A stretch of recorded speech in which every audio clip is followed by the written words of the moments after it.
Requesting connection. Established. Encrypted. We're live. The show you've been asking for. Advice, technology, and community. Linux first, all others second. This is Ask Noah.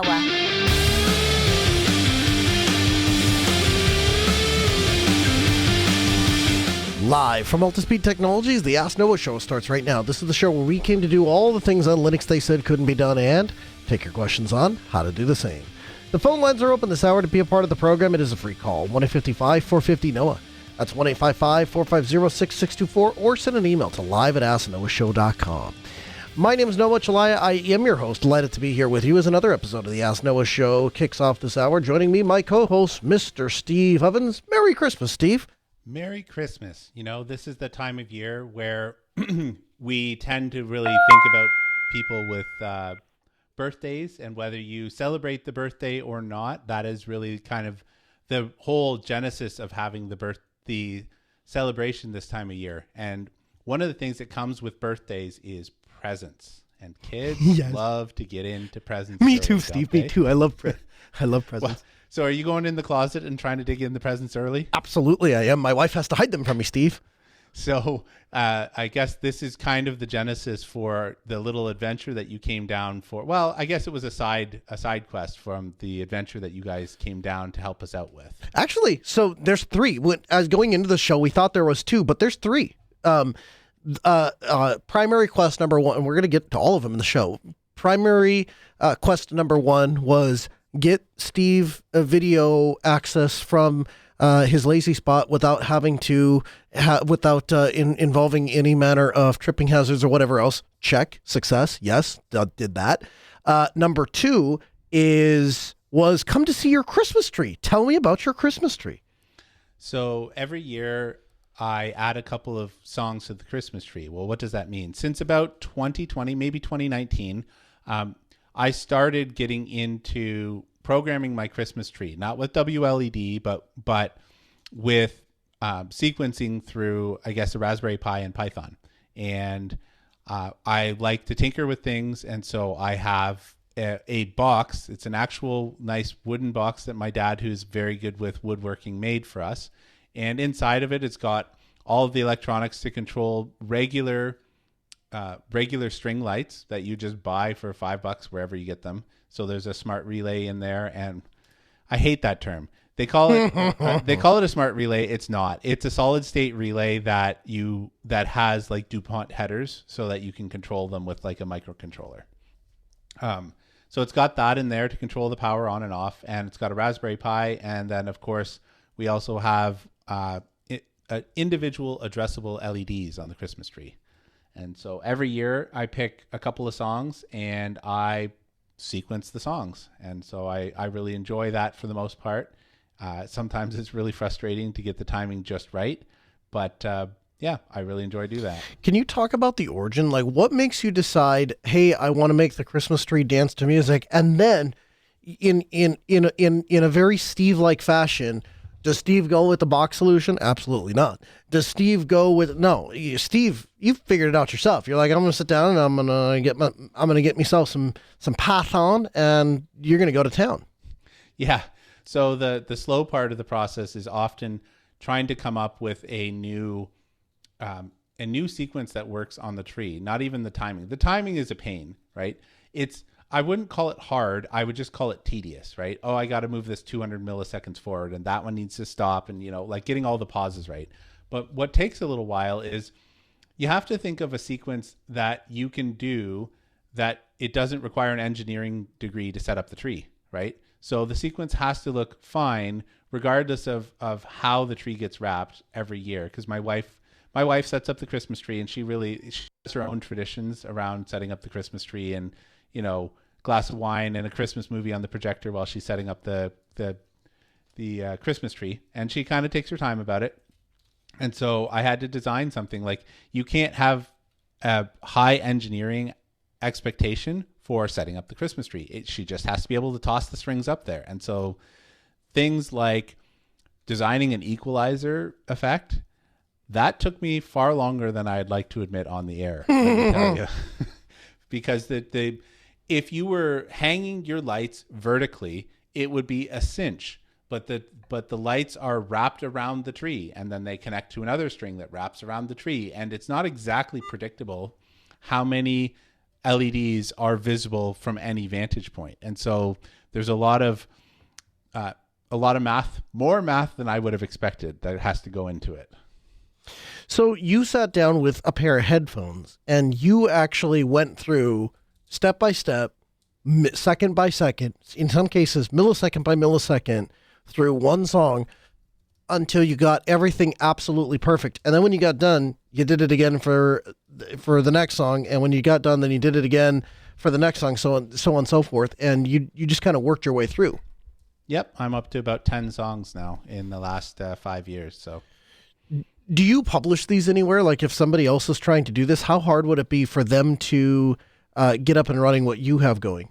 So I don't publish them. I put them on a private GitHub because I also publish it with like the MP3s that I use, because obviously even if you got the same song, let's say you have a right to download it from Apple Music or wherever you get your music from, and it's slightly different, like the music lead-in is longer or shorter.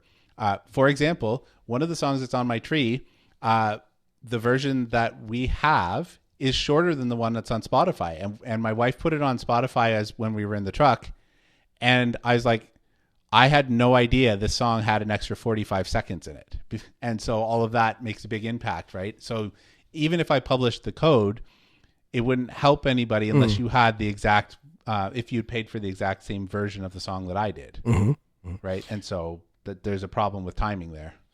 Would it be worth it? Does it give somebody kind of a starting point? And also, could you link to maybe could a person link to the, hey, here's the exact file that I used on the Jungle Store?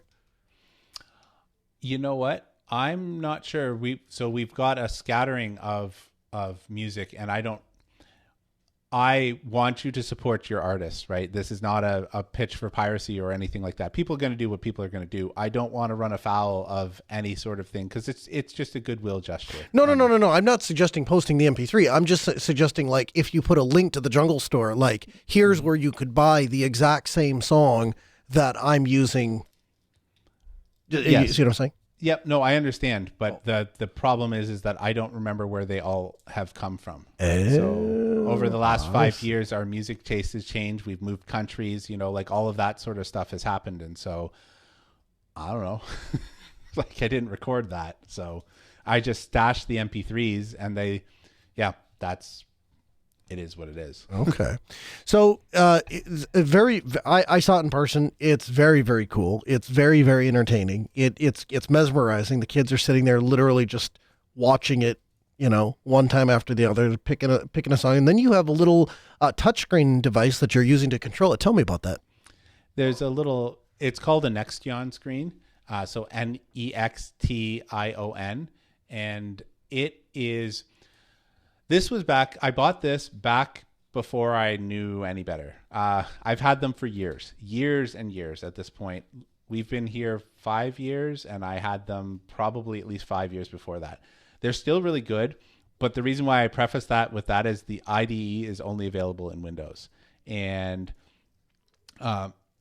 so that's really not my bag these days. If I had back then, my wife had a Windows computer for something. I don't remember what it was. So I just used hers when I programmed these. And while you can interact with them from Linux via Python, which is what I do, the actual UI design still has to be done in their IDE. And so all that out of the way, aside from that, they're a really nice touchscreen that you can drive. In my case, I have a ESP8266 behind them, and it connects to Home Assistant, and it has an API key to Home Assistant to get state from things and do automations. It also controls the Logitech speakers that we talked about a couple weeks ago, because those are now also connected via an ESP to the Home Assistant. One of the things that you just said that kind of stands out to me, or I don't know, is meaningful to me. The people who have never done a thing, or if you've never struggled with a thing, or you've never struggling to find my words here. My dad is a huge proponent of whole food, plant-based diet, right?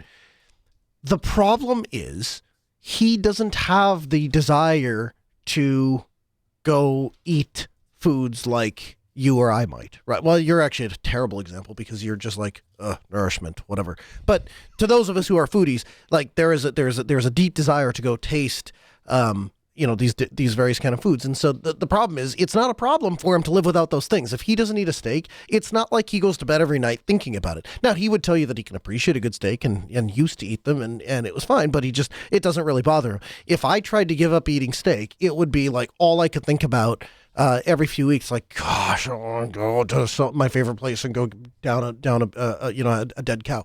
That would be me. And so it makes it very difficult to have a conversation about diet with him because we're just on so opposite pages. In the same way, if you had if you came from the perspective of, I've never really used Windows, I really don't know.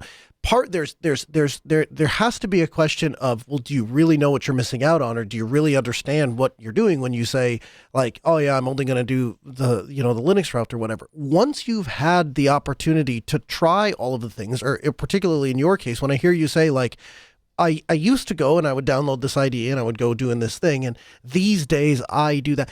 That is a more approachable path, or it has a bigger impact on people like me, because I hear it and I think to myself, so you used to do it that way and now you do it this way. Why'd you do that? And I think it just has a little bit different of an impact. And like, at least for me, like, I've worked heavily in the Windows world and now I've worked heavily in the Mac world. And so I can have a conversation with the most passionate Mac enthusiast. I can have a conversation with the most passionate Windows enthusiast, and I can still tell you why I think Linux is a better route than both of those two camps. But that only comes because I've walked a mile in everybody's shoes.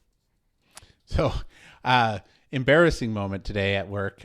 So I'm on a screen share with a bunch of people, and with this client, I have to use a Red Hat issued Mac, and I know nothing about Macs. And so somebody's like, oh, can you just do blah, blah, blah? And I was like, you're going to have to bear with me because I don't know how to do that. And I'm like clicking around in the and people are like, pinch and zoom. And I was like, when I pinch and zoom, the mouse goes crazy. And like, I can't figure out what they're trying to tell me to do. And I'm like, yeah, so I'm kind of a Mac idiot. And they're like, well, just use a shortcut. I was like, none of my shortcuts work. I've been using Linux for like the last 20 years and none of those shortcuts work here. And it was just it was embarrassing and also funny. I was able to laugh at myself and then make a joke about wanting to throw my Mac out the window because it doesn't behave the way I expect it to behave. I was doing stupid things. I would say an ignorant person would say the Mac was doing something I didn't want it to do.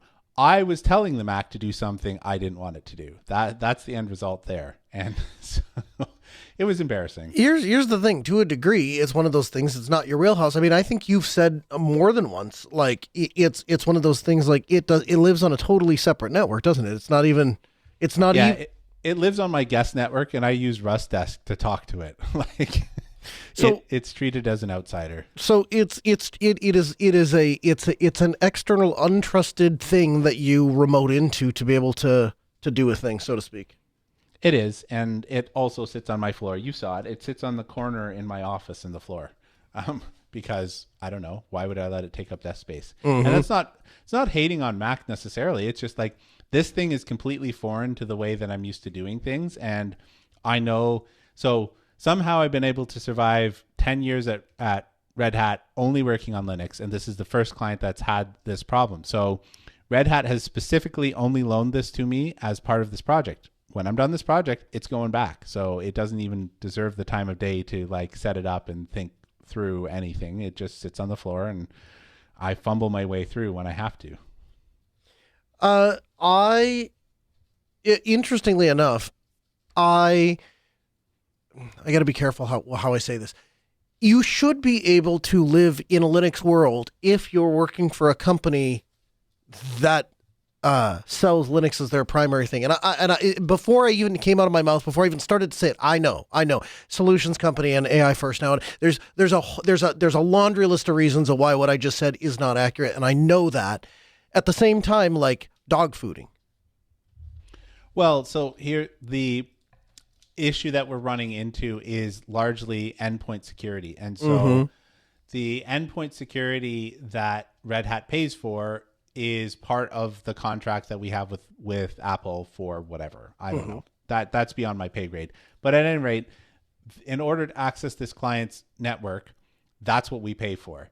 And in a short period like this, there is no time to go through procurement in order to get endpoint security, like a one-off exception for this endpoint security for my Red Hat issued computer, right?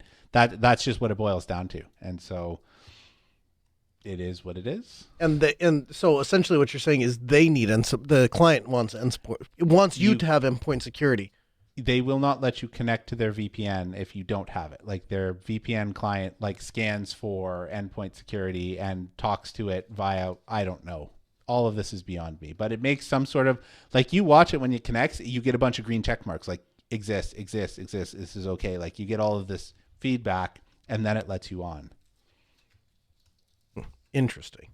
775 or 1-855-450 Noah, 855-450-6624. The email live at asknoahshow.com. Your questions entertained. Steve and I would love to do that, but again, just a refresher as we kind of wind down the year and head into the next one. The way this works, the rules of engagement, you start the conversation and we respond. Now, it's not that we don't have our own nerd journey, as is evidenced by the previous 26 minutes of speaking. We do it all the time. This weekend did it together, but it works best when you guide the conversation. So send an email to live@asknoahshow.com. It can be one of three things. One, share your success story. Help somebody else. If you fixed a problem or you did a thing that you know somebody else struggled with and you had to beat your head against a wall to get there, can you share that with us so that the next person doesn't have to do that? The second thing, the problem that you couldn't solve. You've got a highly capable, very experienced corporate software engineer who has, software architect who has been at this a long time and wants to dig down to the very core of why these systems work and how they work, and would love the opportunity to explain it to you.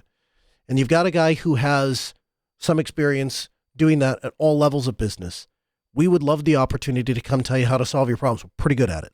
So send an email to live@asknoahshow. Oh, and the third thing that you can do is suggest a thing that you'd like us to go down, right? So maybe it's not something you have experience with, and maybe you don't know what questions you're supposed to be asking, but give us a rabbit hole to fall down.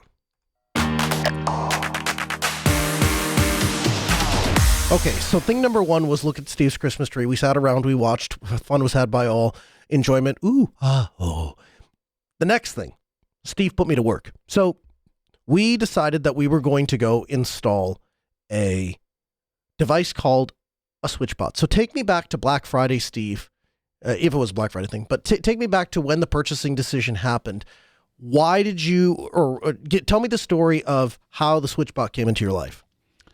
Well, essentially, I kind of alluded to it. Children getting into a space where they shouldn't be to look at things they shouldn't be looking at. And the solution there was have a lock. So we have a lock on the door that we're talking about. However, it's one of those ones that's got the little hole in it. And my wife and I just grab a drill bit and poke the drill bit. But obviously, with kids being 13 and 9, they also figured out that that's not actually a lock. It may keep the dogs in or out, but that's about all that it does. So we had a desire for having a room in the house that we could store stuff that we could keep people out of, or dogs are out of, or whatever. So that's ultimately why we set about this journey. So you go onto the website and you purchase this device, and it's the SwitchBot. Why did you land on the SwitchBot? So all the things around the house have to integrate with Home Assistant if they're going to be implemented in any kind of serious way. We have a Dream vacuum cleaner that is not integrated. It was supposed to be able to integrate with Home Assistant, but through some shenanigans, our specific model number does not work with the integration, which is cloud-based anyways. But it's also not considered essential anyways, and needs we just vacuuming. didn't get to it. It showed up the evening you left, Noah. The bits that I needed to complete the adapter that I needed showed up the evening you left. So that's on my to-do list over the Christmas break. Well, is the to wall free plates that device. you needed showed up the day that I left. So now we're even. So anyways, about the SwitchBot, everything in the house that needs to integrate into Home Assistant in some fashion, whether that's me hacking something together locally, and I've got a bunch of stuff like that, or whether it is a direct integration. And so when I was looking at SwitchBot, they were getting some pretty positive reviews for blinds. That's where I first heard about them. So they make little robots for blinds, and I don't know why they have a product that does this or why people buy it, but they have a device, and I'm not kidding you, Noah, it just pushes a button. It's meant to sit over top of your light switch and just hit the switch. That's all it does. And people have been doing like putting it on their coffee machines and like all of these sorts of things so that they can quote automate the analog stuff. And so anyways, SwitchBot was on my radar from a perspective of like, I knew who they were, and their stuff works over Bluetooth, and obviously you can keep all of that local. So when I started poking around at this, I looked at a few brands and landed on SwitchBot because they have actually been certified with Home Assistant in the Works with Home Assistant program at what's called the gold tier, which is the second highest tier. So there's bronze, silver, gold, and then platinum. And there's a bunch of requirements that happen in terms of the ability to work offline. There's code quality. There's certain like Home Assistant, like the Open Home Foundation goes through and actually makes certifications for Matter, Z-Wave, Zigbee, local network, Bluetooth connectivity, all of those sorts of things. And it must be available locally and not reliant on a cloud connection. That is a requirement in order to be at this tier for the Works with Home Assistant. So even though it required an app to set up, and we'll get into that in a little bit, I decided, after talking with my wife, we decided, at the end of the day, we're okay with making that trade-off. They've made the commitment to the Open Home Foundation. They're paying the yearly dues in order to be part of that, and they're going through code review. So that shows a decent level of caring for the segment of the market that I'm in.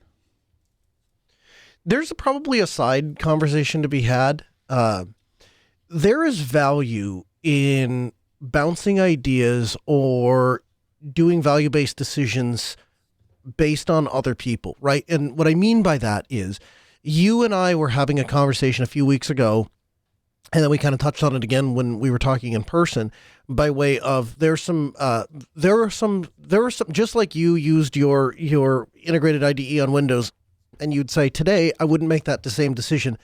I have also had similar experiences by where there are services, there are products that I've used in the past that if I had it to do again today, I wouldn't. Now, some of them involves things like ripping out the living, beating heart of my small business and trying to replace it, and then changing all of the things that it's tied to, which would be a gargantuan task. But the compromises that you have to make sometimes are not always great, and you have to make a decision based on, okay, I hold this to be true. I want to do this thing. And yet at the same time, there are consequences to, frankly, there are limited choices out there. And so I think there is a valid place for what I call placeholders. So proprietary solutions or less than ideal solutions that you use until an open source or more free solution comes along, right? And using it like a placeholder, telling yourself right up front from the moment you put it in, I don't expect this to last me the rest of my life. I expect this to be somewhat of a disposable thing. I expect to be able to use it long enough to solve the problem or to get me to from where I am to where I need to be. And when I get to the other side of the bridge, then I can reevaluate, and I'll stop and do a look around and say, is there something better else out there? And I guess I bring that up because it It came up more than once with you and I as we were having conversations in person. We've had conversations in the past, but I found it hugely valuable, Steve, to be able to bounce ideas off of you. And I'd like to think that you find it valuable to bounce ideas off of me to ascertain, like, is this a compromise I'm willing to make? And then why? Why is that a compromise I'm willing to make? Or why is that not a compromise I'm willing to make? And so in your case, I think what I'm hearing you say is, I had to download an app for 30 seconds so that I could tap through 5 things, and I deleted the app and I never need to use it ever again. Everything else is going to work locally, and OBT dubs, it's a door lock. The amount of times that I would ever need to change, I mean, there's nothing to change. It needs to generate an encryption key. It needs to share that encryption key with a thing. And then I'll ask you in a second about the hoops you had to jump. There's an easy way and there's a hard way. Steve picked the Steve way. Of course he did. But I guess, is that an accurate summation of how you evaluate, like, when you're going to be hard and firm and say, like, this is where I absolutely, like, you won't do banking on mobile. And I don't think it would matter what requirement. You'd switch banks before you gave in on that because it's a hard line for you. Setting door locks up on mobile, that's a different bar. Like, how do you evaluate that? Yeah, that is an interesting question. You asked me that kind of in person, and I didn't have a real good answer other than I tend to not set blanket policies other than it needs to do X as a final step. Like, I need to have local control. Mm-hmm. That has to be there. What gets me there is a step-by-step process. So, for example, the you and I talked on the show about the FP2, the presence sensor. Do you remember that? Yes. Yep. Way back in the day. I was not comfortable with that in particular, even though it was a similar situation. And the reason was, the difference here is, once I have my encryption key and I store that somewhere, I don't need the app ever again because I have my encryption key. The device, unless something happens and the device regenerates its encryption key, it's always going to have that. And so the app can just disappear. Like, SwitchBot can drop off the face of the earth as far as I'm concerned at this point, right? I have my encryption key. No, really, like, I get what you're saying. 100%. I'm laughing because you're accurate. And that was not my understanding from the FP2. Like, it gave you local control, but if you ever wanted to move or do something with it, you needed the app to make some minor adjustments here or there, such as setting up the rooms, right? If I remember correctly, setting up its boundaries and all of that sort of stuff had to be done through the app. Yeah, 100%. And to be clear, if I remember right, the FP2 that's a Aclara. I forget how to pronounce it. Akara. So this is not an uncommon thing for me. As my wife will attest, I frequently buy stuff and then I figure out if I like it or if there's a use for it, right? Which I understand is backwards from the way I should do it, backwards from the way that is wise to do. I understand that. I got that. But I can't help myself, Steve. I have an addiction to tech. And so I think in that, if I remember right, with that particular thing, it was a friend of mine that was using it and he was raving about how great it was and how awesome the millimeter wave detection was. And so I had to go try it. And part of that is, ask me how many of those sensors are in my house at the moment. But so to a degree, I'll eventually get there. I do find some value, maybe not a huge amount, but I do find some value in walking the walk from what other people are using. So I at least know how big the delta is, right? If I make a compromise, what am I giving up? I kind of want to know that. I will tell you, since our discussion about the FP2, and as I sit here tonight, as we record this episode, there's absolutely an element of, you know what I realized about cars, for example? If I never go to the car lot, I never have a desire to buy a new vehicle. I'm fine with the one I have. If I go sit in a brand new vehicle, well, you might start realizing like, oh man, heated and cooling steering wheel is really nice. Heated and cool cup over is really nice. But I never really think about that if I never sat down in it. So to a degree, I'm not ashamed to say this, it's actually my son that has taught me this. To a degree, if you don't think about what you don't have or don't worry about what you don't have, then you never really feel like you're missing out. It's not really a temptation.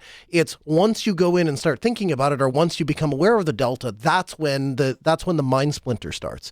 And so to a degree, there's value in just, if you set the bar at just, I'm not going to, like you did, I'm only going to use stuff that I have local control over. It just stamps stuff out before it ever even gets started. Could be the best presence detector on planet Earth. Doesn't matter. It doesn't meet the bar, so we're not going that route.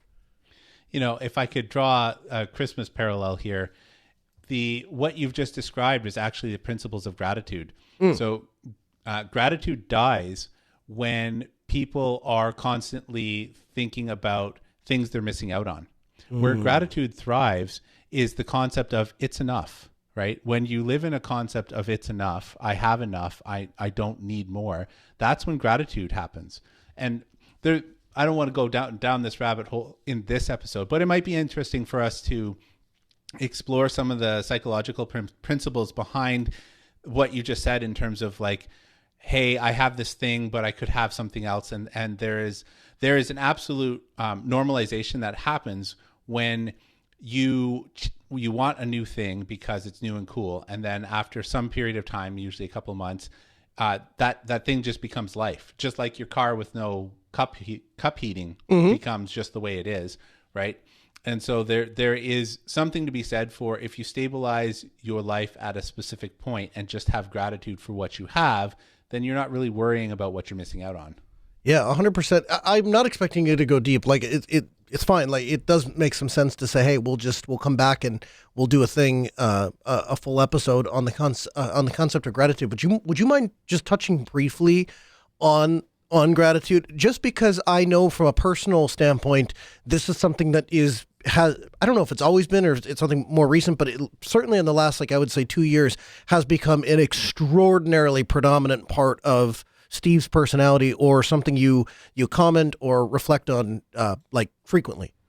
So gratitude has always been really important to me. What has changed is trying to make an outward expression of it to other people, right?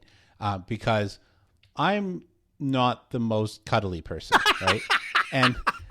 And because of that, there is an element of being misunderstood by people, right? And so I've been making the intentional, I'm going to stop and let this person know that I am grateful for them. You know, for example, we have a guy who does our show notes every week, and every once in a while, I like to stop and just say, hey, I appreciate that you did this. You know, he and I have, let's say, a banter type relationship, and sometimes you might think that means that there's some friction there, but that doesn't mean that there's any less gratitude for the work that happens behind the scenes. Yeah. Right? And I need to make sure that gets expressed so that those thorny sides of my personality can kind of be offset a little bit.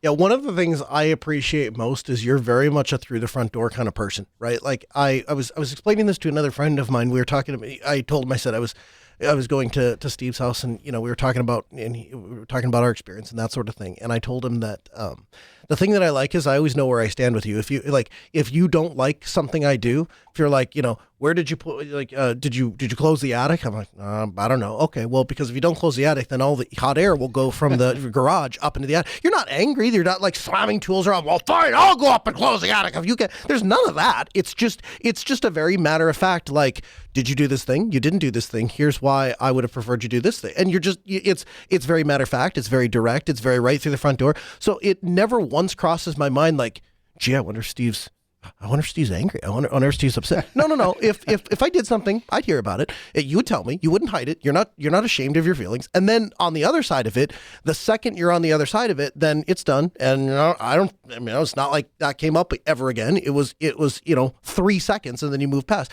And at least from my standpoint, I really appreciate that. I work well with that. That works super well for me, because then I'm a person that wants to please other people. And so if you just tell me what I have to do to get the good boy and the pat on the head, then I'll bend over backwards trying to do it. And so I think our personalities jive that way. And I really appreciate that. But you hung a sign in your house, and the sign in the house almost, like quite literally, almost made me fall off of a ladder. And the sign says, I still remember the days when I prayed for the things that I have today.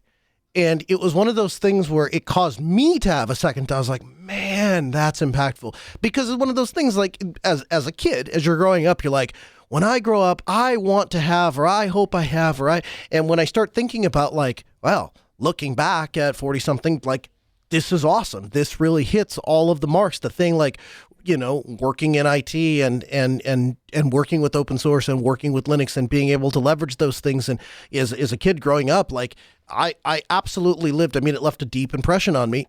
going to school and having thousands of dollars of software when I would go into the classroom and sit down at work, and then I would go home and like, oh, I can't afford that. I can't buy a Windows Server license, or at the time Macromedia license to do animation and those sorts of things. And like, so there's all sorts of tools that I had access to in one place, and then I would go home and I wanted to use those tools and I couldn't.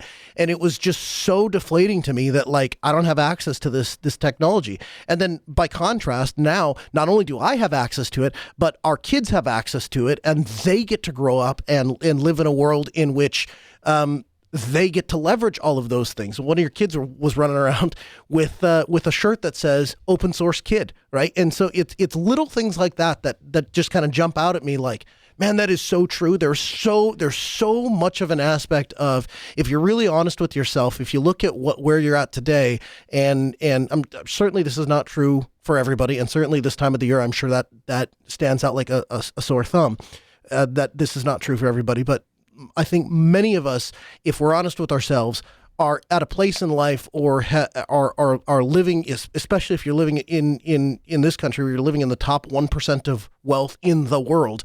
Like, we have enough. And so to be able to think about that or reflect on that or concentrate on that, I think would do a lot of people really good. So I appreciate being around that. I appreciate hearing it very direct. And yeah, I do think we should do an episode on that sometime. I think that'd be fun.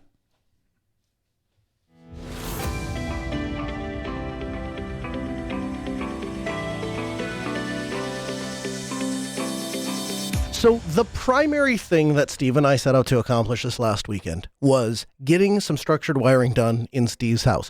Can you give me a brief synopsis of, from the time that you moved into the house till today, what some of the structured wiring things that it didn't have when you moved in, to where what you've added since you've moved in?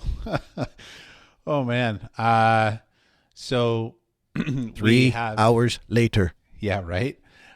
Let's see. Just briefly. So I have 2 recessed power outlets that have Ethernet and additional stuff. So one of them is recessed far enough that I've shoved an Odroid in it so that I can close it up and it lives behind the TV.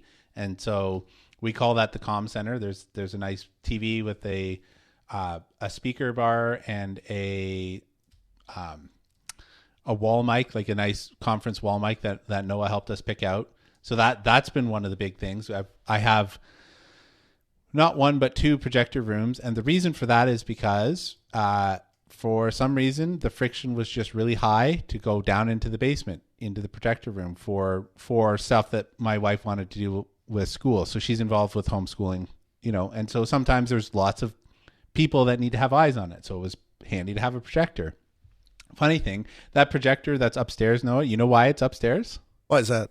Not for school. It's because I wanted to give my wife a way to watch her Christmas movies while she did the Christmas tree. So Really? That is why it is there. I am not kidding. Because she would like try and prop her phone on weird angles and like stuff like that. I was like, no, we're not doing this. That's so cool, Steve. So that projector is like a $200. Like, so there's a guy on YouTube that his name is Rob, and he does like honest to goodness reviews. Like, he goes and buys these things with his own money, and he does a really thorough scientific job of reviewing things like projectors and stuff like that. And so I watched his videos, and he'll rank them based on their costs and stuff like that. And so I just we've got the nice like 4K projector, the theater sound downstairs for all of our 4K Blu-rays and all that sort of stuff. But upstairs, we just needed like, hey, we're just showing a YouTube video, or most of the time, honestly, she's just putting lessons up there. So she puts the lesson stuff up there, and the kids gather around, and it's like a interactive whiteboard essentially. So we didn't need much. You don't happen to have a link or a model number, do you? I absolutely can get you a model number to that projector. And if we're interested, I wasn't sure what we felt about boosting a YouTube channel. I think the guy's great, but if you were interested in searching that out, you'd find him, I guarantee. But yeah, I can get a model number for the projector for sure. Yeah, absolutely. Maybe a little late to get somebody's Christmas list, but you never know when somebody's looking. So we set out to add to Steve's structured wiring, and here's effectively, so far as I understand it, what Steve was trying to accomplish. Steve, you and your family have really gotten into Dungeons and Dragons. Is that accurate? Yeah. Yep. It's a good family activity. And so as a part of that, you design the world and the various different things, but you need some way to keep track of that. And so you've started using a computer to do that, and you want to display that in your living room. So it's almost like the modern equivalent of the family gathering around the fire. It's just instead of a glowing flame, it's a glowing, LCD projector thing. Yep. Okay, so the problem is Steve goes to mount his projector and he mounts it to the ceiling. No problem. Steve needs power. Puts an outlet in. No problem. Steve needs the ability to connect it to a computer. So he mounts the computer onto the ceiling. No problem. So Little Intel Nook mounted to the ceiling and plugs via HDMI right into the projector. But then Steve says, what would be really great is if I had the ability to sit on one of my chairs or the other chair in the living room and just plug my computer in. That would be really awesome. Now, talk to me about the solution that you arrived at downstairs when you wanted to do something similar. So downstairs in the projector room, I have a bunch of, I have a receiver down there. And so the receiver has a whole bunch of different HDMI inputs, and I just run HDMI cables around. So it's pretty basic. So he puts the HDMI cable and it works. And here's the thing, to a degree, and I this is the first thing when we talk about structural wiring, I try to tell people is you got to know the lay of the land. And the lay of the land is the vast majority of contractors out there go, here's what people want. They want to have a TV in their living room. Now I have my own thoughts in fact, I have robust thoughts on putting TVs in living rooms, but it is the way that the world works. And so the go-to way to do this is above the fireplace, above the mantle, on the main wall in the living room. You'll put a backer board so you've got some ability to screw into, and then you sheetrock over it, and that's where you mount your television. Typically, they'll put a recessed outlet in there. Sometimes they'll put Ethernet in there, and then they'll put a little HDMI port. They'll run an HDMI cable down to the left-hand side or the right-hand side of that main wall, and right next to where the outlet is, code dictates an outlet has to be, I think, every 12 feet or something like that. And so you got one on each side, you put the HDMI cable, and that's good enough. And so the vast majority of people on planet Earth, when they go into their living room, they'll put a little entertainment center, they put a little bookshelf, or I've seen people just set it on the floor, they plug the DVD player in, they plug the Xbox in, whatever it is, and there you go, you got HDMI from one place to the other. And it absolutely works. It absolutely does. Now, the problem comes in I've seen one of two major problems. The first major problem, and the thing I see bite people most often, is the HDMI spec does not stay standard. It evolves constantly and it changes constantly. And there's been a number of different HDMI versions since 1.0 has come out. And they go in point iterations. And every time they do that, the first generation only supported, I think, 1080i. And so every time a new version of HDMI comes out, they add resolution and they add audio channels. And so now I want to say the latest spec of HDMI is up to 8K and supports, I think, 16 channels of audio. And so it's drastically different than HDMI 1. And so if you had done that and you had an electrician put a wire in your wall, they're typically going to strap cables when they install them. So there is no using it as a pull string. It's just dead in the water. And so if you try to plug in a modern piece of equipment, that cable eventually becomes useless to you. And so from a structured wiring standpoint, like when we get asked to do that at Altispeed Technologies, I typically try to avoid anything that has a standard on it from being inside of the wall, because then the thing becomes obsolete and then that's problematic. And so to me, that doesn't make good installation sense. So I have approached this problem one of two ways. The budget, easy, friendly way to do this is to drop Cat 6. Cat 6 is incredibly universal. You can buy what's known as HDMI Balance, which are $50, $100 at most. And essentially, I always tell people drop them in pairs. I'll get to that a little bit later, but drop a pair of Cat 6 cables and then put HDMI Balance on, and then when the cable becomes obsolete or when the HDMI spec gets updated, rip the Balance out, throw them in the trash, buy new Balance, stick them in, away you go. Bob's your uncle, you're back in business. So that is the budget, easy, dirty way to get it done. And BT dubs, Literally 0 times out of 100 have I ever had somebody go, it's not useful as having Cat 6 in the wall, because you can do just about anything with it. If you want to take it to the next level, there is a standard called SDI. It is by far the standard in the professional video industry.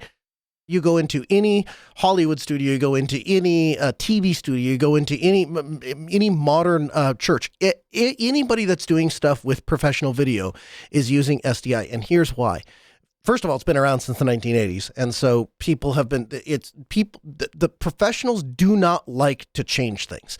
The other thing is professionals want to be able to maintain things in the field. When a connector breaks, when a cable breaks, when something happens, they want to be able to service it. They want to put it in once. They don't want to have to think about it. They want it to be solid. They want it to be reliable. They want it to work, and they want it to be. They want to buy things nice one time, and then they don't ever want to deal with it again because downtime costs them money. And so SDI is based off of quad shielded coax. So it is really, it's RG6. It's the same type of coaxial cable that you would use for like modern high-speed internet or modern cable TV, those sorts of things. And it's a coax cable, meaning that there's a center conductor and a ground. On that, you will typically place a BNC connector. Now, not all BNC cables are created equal. Not all RG6 cable is created equal. There is the stuff that you can buy at the hardware store, which is okay. But then there is stuff that is specifically designed to meet white paper spec. And Belden sets the standard, and then everybody kind of else follows. And so if you want to, and in fact, typically on engineering documents, when we're designing systems for offices or buildings or whatever, we will typically use the Belden spec. We'll typically say Belden, and then we'll give the cable number, and then or equivalent. Now, plenty of people come back to us and they're like, I'm not paying. Okay, great, awesome. So then use vertical cable or whatever else. But per the spec, you'll typically use that. That's kind of where, again, they're the guys that are doing the research in the labs, and they do everything from researching how to turn photons into electrons and how to convert electrons back into photons and everything in between. And so every year they come out with new ways to make cable that is better and better and better. So they're kind of they are the gold standard, and everybody else kind of follows. And so when you take a coaxial cable and you place BNC ends on it, turns out you can send a tremendous amount of bandwidth through that cable, and you're able to do so in a reliable manner. So quad shielded coax is going to be much better at rejecting electromagnetic interference. And so you increase the run length, whereas HDMI, you'd be able to go about 30 feet. And after that, it's not going to work. And if it does work, it's going to pick up noise and it's going to be inconsistent and all the rest of it. With SDI, you're going to be able to go up to 300 feet. So you're going to be closer to that limit of Cat 6. On top of that, it is specifically designed, being quad shielded, to reject noise. And so you're going to be able to deliver a high quality video signal without any degradation. The other thing is those BNC connectors, they're locking. So what that means is it's very, very difficult for somebody to walk by and rip the cable out, or a kid comes running or a dog comes running or whatever it is, and it damages the cable. That's unlikely to happen. And even if something is damaged, you snip the end off and you put a new one on. Good luck doing that with HDMI. And so more reliable, easier to repair, signals are less affected by EMI.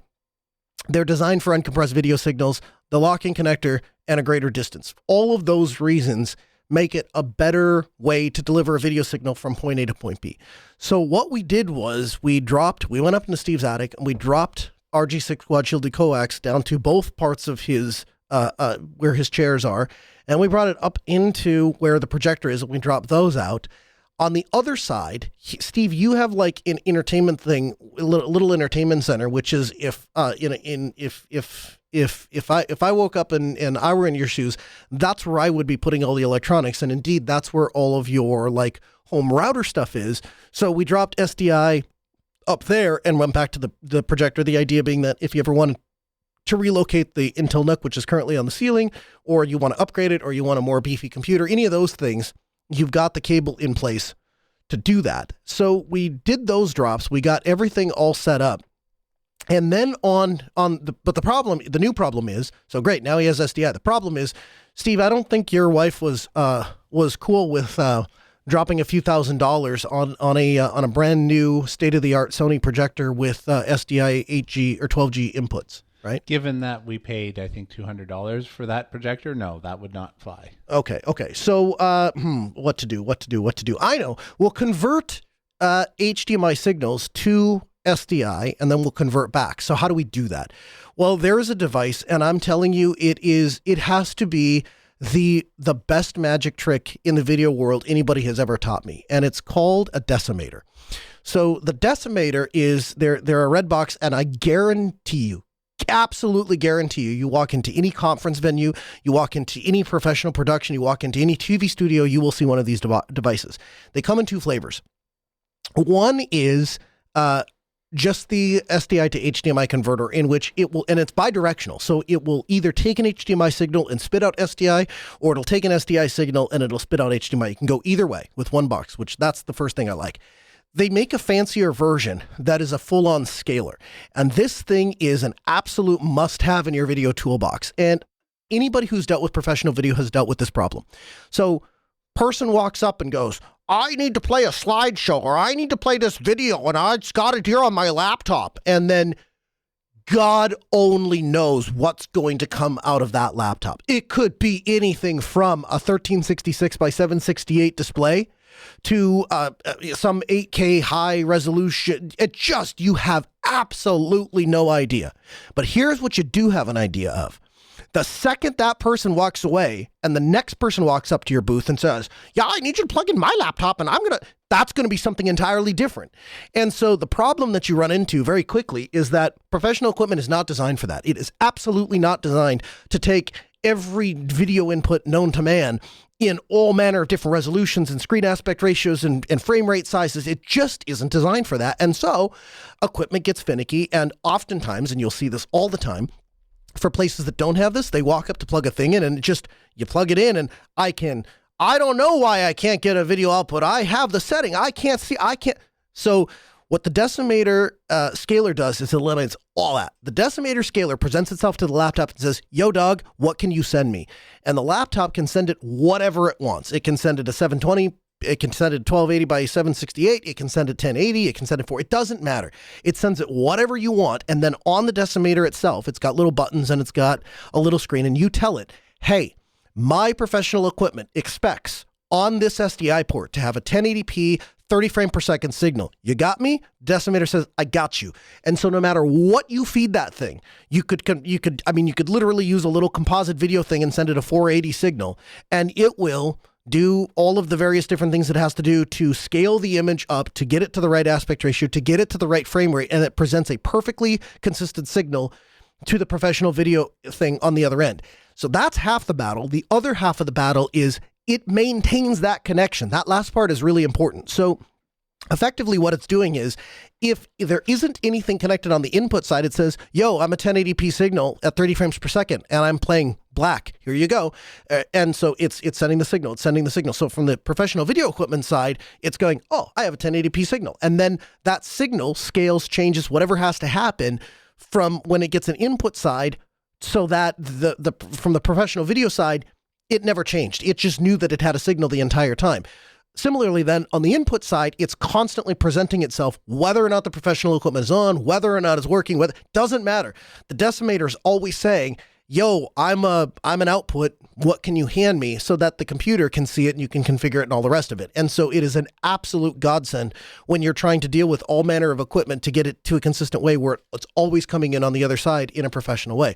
So we took a couple of decimators and we put one at the projector side, and did the only professional install method allowable by code, which is we zip tied it, and then ran on the other side of the SDI plug where his wall is. We put another decimator there, and so the idea is Steve will plug in whatever device he likes to the decimator. It will turn it into an SDI signal, send the SDI up to his projector. We convert it back to an HDMI signal, and we send it into his projector.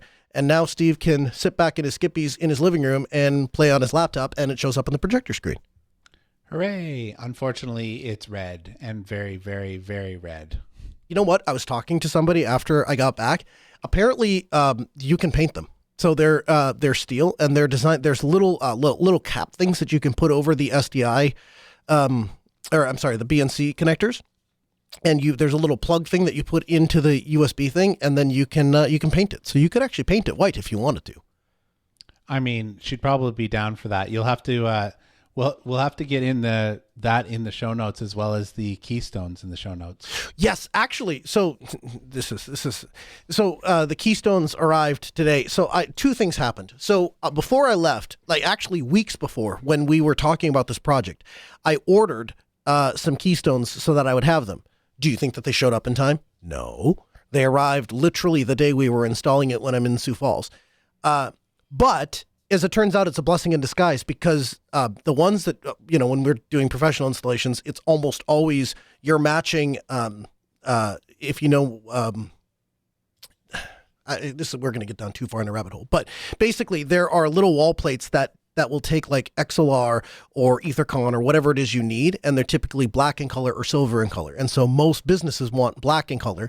And so without thinking, I ordered black SDI things. Well, then after getting into your house and I'm looking around, I'm like, all these plates are white, which is the opposite color of black. So that would look terrible.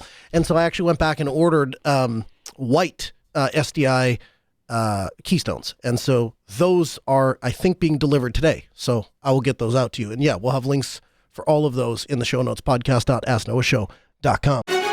From the Linux Newswire newsroom, this is the Week in Review with JT. For the week of December 21st, 2025, here's the Linux and open source news. Darktable 5.4 has been released. Kdenlive 25.12 is now available. OpenShot 3.4 is out. OpenZFS has released version 2.4. And GNU Cache 5.14 is out. The Linux 6.17 kernel has reached end of life, and the NVIDIA 590.48 driver module is now available. In distro news, Relianoid 7.8 has been released. Sparky Linux 2025.12, codenamed Tiamat, is now available. EasyOS Excalibur 7.1 has been released by Barry K. And Ubuntu's Debian Edition 6 is available. And on the Unix and BSD side of the house, Oracle has released Solaris 11.487, and FreeBSD 15 has also been released. In security news, the first Rust CVE in the Linux kernel has been announced. The Senate Intel chair urges National Cybersecurity Director to safeguard against open source software threats.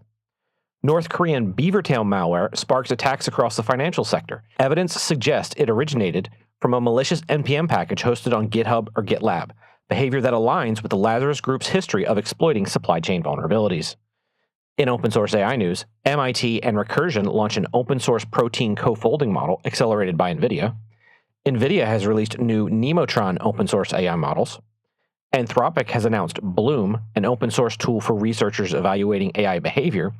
And IBM Research introduces Kuga, an open source configurable agent framework on Hugging Face. The music in our ears means we're out of time. I thank you for joining us. We record this show every Tuesday at 6 p.m. Central. Join us at AskNoahShow.com. Hey, listen, I hope you have a very restful, enjoyable Merry Christmas, a Happy New Year. We'll be back next week, 6 p.m. Central, AskNoahShow.com. Have a good week.